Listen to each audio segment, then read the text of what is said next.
ओम नमो दुर्गाय नमः। श्री सुखदेव जी का जन्म और व्यास जी के द्वारा विवाह के लिए कहे जाने पर सुखदेव जी का अस्वीकार करना। तो आइए कथा आरंभ करते हैं। सूत जी कहते हैं, घृताजी नाम की उस सुंदरी अप्सरा को सामने देखकर व्यास जी अपार चिंता में पड़ गए। सोचा, मैं क्या करूं? यह देवकन्या अप्सरा मेरे अनुरूप नहीं है। उस समय विचार सागर में निमग्न मुनि को देखकर अप्सरा के मन में आतंक छा गया। सोचा, मुनि कहीं मुझे शाप न दे दे। उसने अपना रूप सुग्गी का बना लिया और डरती हुई वह मुनि के आगे से निकली। अब उसे पक्षी के रूप में देखकर व्यास जी बड़े आश्चर्य में पड़ गए। अप्सरा को देखने के साथ ही मुनि के शरीर में काम का संचार हो गया था। उस समय अग्नि प्रकट करने के विचार से व्यास जी काष्ठ मंथन कर रहे थे। अकस्मात उस लकड़ी पर ही उनका वीर्य गिर पड़ा, पर वे काष्ठ मंथन करते ही रहे। मुनि के उसी अमोघ वीर से सुखदेव जी का आविर्भाव हो गया। व्यास जी के समान ही सुखदेव जी की बड़ी भव्य आकृति थी। काष्ठ से उत्पन्न हुए बालक ने व्यास जी के मन को आश्चर्यचकित कर दिया। जिस प्रकार यज्ञ के हवि पाने पर अग्नि प्रदीप्त हो जाती है, वैसे सुखदेव जी की आकृति चमचमा रही थी। पुत्र को देखकर मुनि के आश्चर्य की सीमा न रही। मन में आया, यह कैसी घटना घट गई। उन्होंने यो विचार किया कि हो न हो यह भगवान शंकर के वर का ही प्रभाव है। काष्ठ से प्रकट हुए सुखदेव जी तेज के मूर्तिमान विग्रह ही जान पड़ते थे। अपने तेज से एक दूसरे अग्नि की भांति उनकी आभा चमक रही थी। दिव्य तेज से संपन्न एक दूसरे ग्राहपत्य अग्नि की तुलना करने वाले एवं परम प्रसन्न पुत्र को जब मुनि ने देखा, तब उन्होंने तुरंत गंगा में गोता लगाया और फिर वे पर्वत के शिखर पर आ गए। तपस्वी लोग आकाश से बालक सुखदेव जी पर फूलों की वर्षा करने लगे। व्यास जी ने महात्मा सुखदेव जी के जातक कर्म आदि सभी संस्कार संपन्न किए। विश्वावसु, नारद और तुमरु आदि प्रधान गंधर्वों के मन में अपार हर्ष हुआ। वे सब सुखदेव जी के दर्शनार्थ आए और गान करने लगे। काष्ठ से प्रकट इस दिव्य बालक सुखदेव जी के दर्शन पाकर संपूर्ण महाभाग विद्याधरों को असीम आनंद हुआ। उन्होंने स्तुति आरंभ कर दी। हे दिव्यजरों, सुखदेव जी के धारण करने के लिए दंड, सुंदर कृष्ण मृग चर्म और दिव्य कमंडलु स्वयं आकाश से पृथ्वी पर आ गए। सुखदेव जी बहुत शीघ्र बड़े हो गए। आकाश तो उनका जन्म का ही साथी था। विविध विद्याओं के विशेषज्ञ व्यास जी ने उनके योगोपवीत की विधि पूरी की। जन्म के समय ही रहस्य और संग्रह सहित सभी वेद सुखदेव जी के पास उसी प्रकार विराजमान हो गए जैसे उन्होंने व्यास जी को सुशोभित किया था।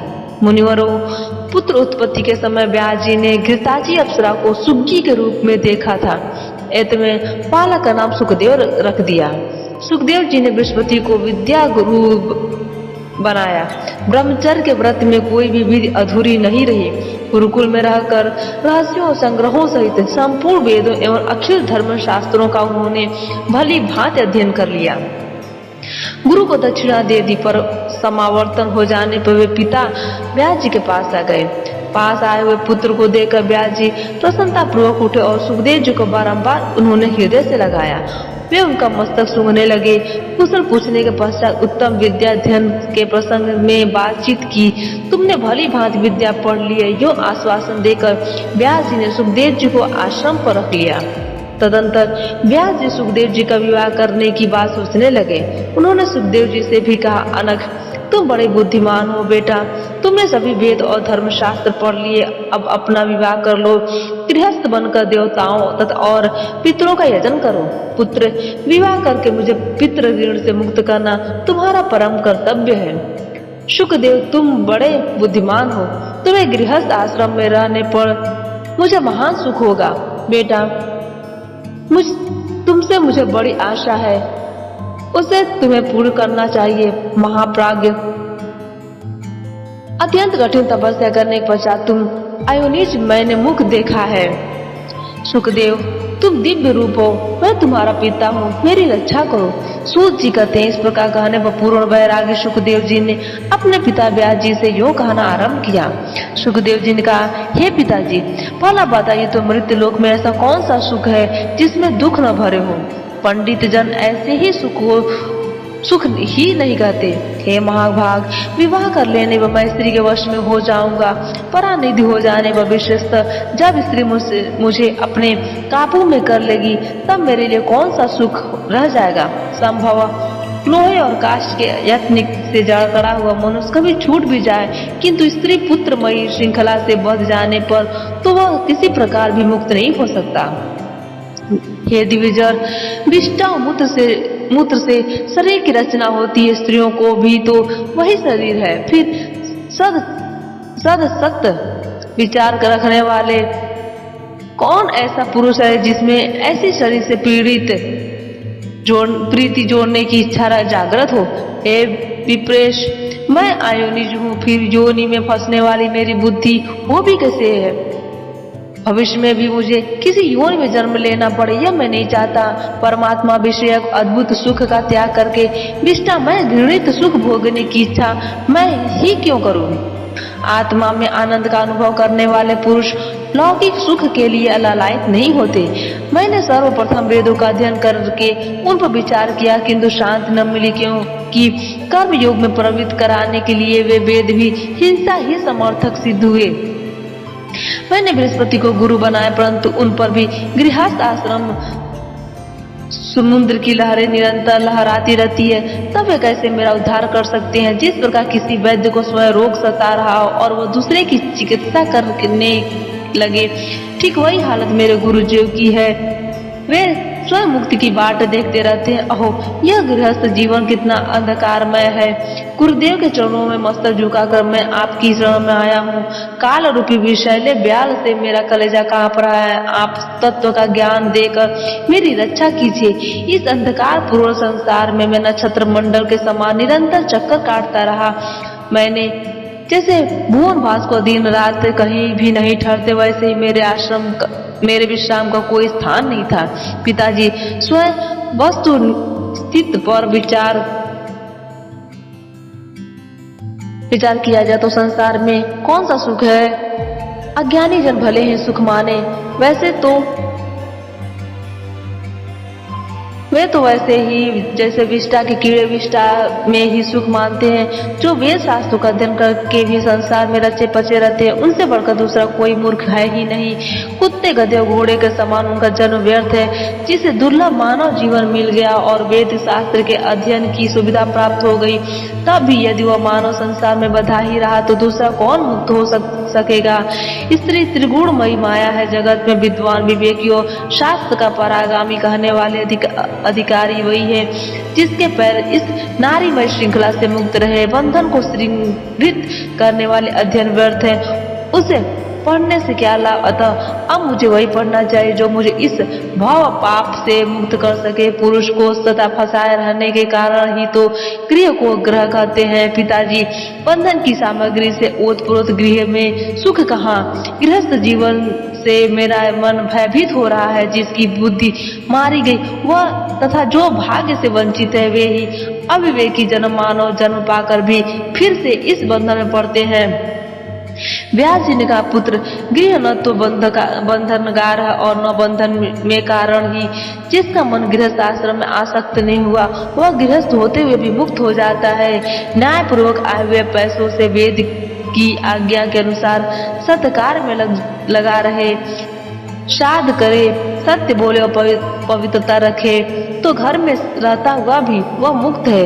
ब्रह्मचारी सन्यासी और वानप्रस्थ नियम पालन करके सदा गृहस्थ के घर मध्याह्न के बाद भिक्षा के लिए आते हैं। उन्हें श्राद्ध पूर्वक अन्न देने और उनके साथ मधुर संभाषण करने से गृहस्थों को महान धर्म होता है। वे कृतार्थ हो जाते हैं। गृहस्थ आश्रम से श्रेष्ठ अन्य किसी धर्म को मैंने न देखा है और न सुना ही है। विज्ञ वशिष्ठ आदि आचार्य भी इसी आश्रम में रह चुके हैं। महाभाग, वेद की आज्ञा के अनुसार तुम्हारा करने वाले गृहस्थ को पता नहीं मिल सकता। स्वर्ग, मोक्ष और उत्तम कुल में जन्म उसे सभी सुलभ रहते हैं। जिस बात की अभिलाषा होती है उसी को वह पा जाता है। धर्म के जानकार पुरुष कहते हैं कि एक आश्रम के नियम का पालन करके दूसरे आश्रम में जाना चाहिए। ऐसे में तुम अग्नि स्थापन करके यत्न पूर्वक कर्म करने में तत्पर हो जाओ। पुत्र, धर्म का रस तुमसे छिपा नहीं है। अब तुम गृहस्थ आश्रम स्वीकार करके पुत्र उत्पन्न करो। देवताओं, पितरों एवं मनुष्यों को समय प्रकार से संतुष्ट करने में लग जाओ।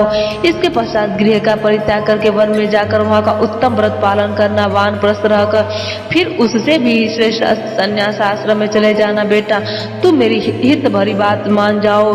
तुम्हें अच्छी कुल की कन्या के साथ विवाह करके वैदिक मार्ग का आश्रय लेना चाहिए। सुखदेव जी ने कहा, पिताजी, गृहस्थ आश्रम सदा कष्ट देने वाला है, मैं इसे स्वीकार नहीं करूंगा। शिकार में जानवरों को फंसाने वाली फांसी की तुलना करने वाले इस आश्रम से संपूर्ण प्राणी निरंतर बधे रहते हैं। हे पिताजी, धन की चिंता में आतुर मनुष्यों को सुख कहाँ दिखाई देता है। निर्धन प्राणी अत्यंत लोभ में आकर अपने ही में ही मार काट मचाया करते हैं। इंद्र को भी वैसा सुख नहीं मिलता जैसे एक निष्प्रिय बिच्छू को प्राप्त होता है। त्रिलोकी की संपत्ति मिल जाने पर भी इस जगत में दूसरा कोई वैसे आनंद का अनुभव नहीं कर सकता। इंद्र स्वर्ग के राजा के तप करते हुए तपस्वी को देखकर उनका हृदय दहल उठता है। वे अनेकों प्रकार के विघ्न उसके सामने उपस्थित करने की चेष्टा में लग जाते हैं। हे महाभाग, आपका मैं औरस पुत्र हूँ, यह बात जानते हुए भी सदा दुख देने वाले अत्यंत अंधकार पूर्ण इस संसार में मुझे आप क्यों ढकेल रहे हैं। हे पिताजी, जन्म के समय, बुढ़ापे में, मृत्यु काल उपस्थित होने पर तथा विष्ठा में मूत्र से व्याप्त गर्भ में रहने पर बारंबार दुख ही दुख तो भोगने पड़ते हैं। तृष्णा और लालच से होने वाला दुख इससे भी अधिक कष्टप्रद है। हे मानद, मरण के समय भी बढ़कर दुख वह है जो किसी से याचना की जाए। पिताजी, बड़ा परिवार हो जाने पर स्त्री, पुत्र और पौत्र आदि सभी परिजन दुख की पूर्ति के साधन होते हैं, फिर अद्भुत सुख कहाँ है। हे पिताजी, सुखी बनाने वाले योग शास्त्र एवं ज्ञान शास्त्र है, उन्हीं की व्याख्या मुझे सुनाइए। अनेकों कर्म कांड है, परंतु उनमें मेरा मन कभी नहीं लगता। प्रारब्ध, संचित और वर्तमान, ये 3 प्रकार के अविज्ञाजन्य कर्म है, जिससे इन सब का अभाव हो जाए, वही उपाय बताने की कृपा कीजिए। सूत जी कहते, इस प्रकार के विविध वचन सुखदेव जी के मुख से निकले। उन्हें सुनकर व्यास जी का मन चिंता की लहरों में डूबने लगा। अब किस निश्चित मार्ग पर चलूं, वे यूं सोचने लगे। पिताजी शोककुल है, उनकी दशा दयनीय हो चुकी है। यह देखकर सुखदेव जी की आंखों में आश्चर्य भर गया। वे कहने लगे, अहो, माया का बल सर्वोपरि है, तभी तो वेदांत की रचना करने वाले सर्वज्ञ एवं वेद के समान प्रमाणित वचन कहने वाले पंडित भी इसके प्रभाव से अपनी सत्ता खो बैठे हैं। समझ में नहीं आता वह कौन सी माया है। अहो, वह बहुत दुस्तर प्रतीत होती है, जिनके चंगुल में सत्यवती नंदन व्यास जी इतने विद्वान होते भी फंस गए, जो पुराणों के वक्ता हैं, जिन्होंने महाभारत की रचना की है तथा जिनके द्वारा वेद विभाजित हुए हैं, वे भी मोहित हो गए। अतः जगत को मोहित करने वाली उन माया देवी की मैं शरण ग्रहण करता हूँ। धाता विधाता और रुद्रादि देवता भी जब माया देवी के फंदे में फंस चुके हैं, तब त्रिलोकी में कौन ऐसा है जो उनके प्रभाव से मुक्त रह जाए। निश्चय ही भगवती माया का बल और पराक्रम महान आश्चर्यजनक है। तभी तो सर्व ज्ञान संपन्न एवं अपार शक्तिशाली श्री विष्णु भी योग माया से अलग नहीं रहते। व्यास जी को भी भगवान विष्णु का अंश अवतार कहा माना जाता है, फिर भी मोह के उमड़े समुद्र में वे इस प्रकार गोता खा रहे जैसे नाव फट जाने पर व्यापारी डूब रहा हो। अपनी सत्ता खोए हुए साधारण मनुष्य की भांति आज इनके नेत्रों में जल गिर रहा है। योग माया की शक्ति बड़ी विलक्षण है, क्योंकि सद्विवेकी जन भी इसे नहीं हटा सके। यह कौन है, मैं कौन हूँ और यहाँ कैसे आया, यह कैसा विचित्र भ्रमर है। यह शरीर 5 तत्वों से बना है, इसमें पिता, पुत्र आदि का व्यवहार ही तो वासना है। मायावियों को भी मोह में डालने वाली यह माया निश्चय ही असीम शक्ति संपन्न है, जिसके प्रभाव से प्रभावित हो जाने के कारण इन ब्राह्मण देवता व्यास जी के नेत्रों से भी आंसू झर रहे हैं। सूत जी कहते हैं, योग माया संपूर्ण कारणों के भी कारण है, तभी देवता उन्हीं से प्रकट हुए। ब्रह्मा आदि पर भी उनका शासक चलता है। सुखदेव जी ने उन भगवती योग माया को मानसिक प्रणाम किया। पिता व्यास जी की दयनीय दशा हो गई थी। वे शोक रूप समुद्र में डूब रहे थे। कारण सामने रखते हुए सुखदेव जी उन्हें कल्याणकारी वचन कहने लगे। हे महाभाग, आप पराशर जी का औरस पुत्र है, स्वयं सबको ज्ञान देना आपका स्वभाव ही है भगवान, फिर आप साधारण अज्ञानी जन की भांति क्यों शोक कर रहे हैं? हे महाभाग, आज मैं आपका पुत्र हूँ, पता नहीं पूर्व जन्म में मैं कौन था और आप कौन थे? महान पुरुष इस भ्रम में के चक्कर में क्यों पड़े? महामते, आप धैर्य पूर्वक विवेक का अनुसरण कीजिए, विषाद में मन को म्लान करना अनुचित है। इस पिता पुत्र आदि व्यवहार को मोहजाल मानकर आप शोक करना छोड़ दें। हे मुनि, आप बड़े बुद्धिमान एवं ज्योतिष शास्त्र के ज्ञाता हैं, अपनी विवेक शक्ति से मेरा अज्ञान दूर कीजिए, जिससे मैं गर्भवास के भय से सदा के लिए मुक्त हो जाऊं। अनग, यह जगत कर्म भूमि है, इसमें मनुष्य का जन्म पाना सबको सुलभ नहीं रहता, फिर यदि उत्तम कुल में ब्राह्मण के घर जन्म हो जाए यह तो बड़ा ही दुर्लभ है। मैं अपने को बधा हुआ मानता हूँ, मेरी यह धारणा चित्त से अलग नहीं हो पाती। जब बुद्धि जगत के जाल में फंस जाती है तब वृद्ध पुरुष ही उसके उद्धारक होते हैं। सूत जी कहते हैं, सुखदेव जी का असीम बुद्धि थी, उनका शेष शांत था, वे मानसिक सन्यासी हो चुके थे। ऐसे सुयोग पुत्र के उपयुक्त बात करने पर व्यास जी बोले। व्यास जी ने कहा, पुत्र तुम बड़े भाग्यशाली हो, मैंने देवी भागवत की रचना की है, इसका अध्ययन करो। वेद तुल्य इस पावन पुराण की संक्षिप्त रूप से रचना हुई है, 5 लक्षणों से सुसंपन्न इस पुराण में 12 स्कंद है। मेरी समझ से यह पुराण संपूर्ण पुराणों का भूषण अर्थात सबसे प्रधानता इसी की है। हे महामते, जिसके सुनने से सद असद वस्तु का समय ज्ञान सुलभ हो जाता है, उसी देवी भागवत का अब तुम अध्ययन करो। भगवान विष्णु बालक रूप से वट पत्र पर सोए हुए थे, सोचने लगे, मैं क्यों बालक बन गया? किस चेतन पुरुष ने मेरी यह स्थिति कर दी? किस कार्य का संपादन करने के लिए मैं यहाँ रचा गया हूँ? किस द्रव्य से मेरी यह रचना संपन्न हुई है? मुझे किस प्रकार ये सभी बातें ज्ञात हो? महान पुरुष भगवान विष्णु के मन में यो चिंता की लहरें उठ रही थी। इतने में भगवती योग माया ने सारी शंकाएं शांत कर देने के लिए आधे श्लोक में संपूर्ण पुरुषार्थ को सिद्ध करने वाला यह वचन कहा, यह सारा जगत मैं ही हूँ, मेरे सिवा दूसरी कोई अविनाशी वस्तु है ही नहीं। सर्व अखिल देवाहम नान्यदस्ति सनातनम। पहले तो भगवान विष्णु ने भगवती के इस वचन को मन ही मन समय प्रकार से समझा। तत्पश्चात वे सोचने लगे, किसके मुख से यह सत्यवाणी निकली? इसका वक्ता स्त्री पुरुष अथवा नपुंसक कौन है? किस प्रकार मुझे उसका परिचय प्राप्त होगा? यो चिंतित रहते हुए भी उन्होंने भागवत को हृदय में स्थान दे दिया। बार बार उसी आधे श्लोक का वे उच्चारण करने लगे। अब उसी में उनका मन लग गया, फिर भी उनकी चिंता दूर नहीं हुई। वे वटपथ पर सो गए। जब चित्त कुछ शांत हुआ तब भगवती योग माया उनके सामने प्रकट हुई। उनके 4 भुजाएं थी, उनका दिव्य विग्रह शंख चक्र गदा पद्म आज अनुपम आयुधों से सुशोभित था। उन्होंने अद्भुत वस्त्र पहन रखे थे, चित्त विचित्र भूषण उन्हें भूषित कर रहे थे। उन्हीं के सदृश उनकी अंशभूता अनेकों सखियां भी साथ विराजमान थी। सुंदर मुख था, मंद हास्य करती हुई भगवती महालक्ष्मी अमित तेजस्वी श्री विष्णु के ठीक सामने ही प्रकट हुई। सूत जी कहते उस समय सर्वत्र जल ही जल था। मन को मुग्ध करने वाले महालक्ष्मी के अचानक दर्शन पाकर कमलोचन श्री विष्णु महान आश्चर्य में पड़ गए। रति बुद्धि बुद्धि मति कीर्ति स्मृति धृति श्रद्धा मेधा स्वधा स्वाहा क्षुधा निद्रा दया गति तुष्टि पुष्टि क्षमा लज्जा त्रिभा तंद्रा आदि शक्तियां उन महादेवी के साथ चारों ओर अलग अलग विराजमान थी। सबके हाथों में श्रेष्ठ आयुध सुशोभित थे। वे अनेकों आभूषणों से अलंकृत थी।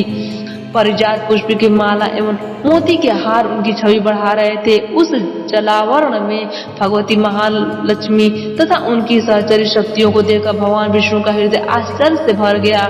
वे परमात्मा प्रभु इस घटना को देखते ही आश्चर्यचकित होकर सोचने लगे, ये संपूर्ण स्त्रियां कौन है तथा वट पत्र की शैया पर सोने वाला मैं ही कौन हूँ? इस जलावरण में यह वट का वृक्ष कैसे उत्पन्न हुआ और किस अज्ञात शक्ति ने मुझे सुंदर बालक बनाकर यहाँ स्थापित कर दिया है?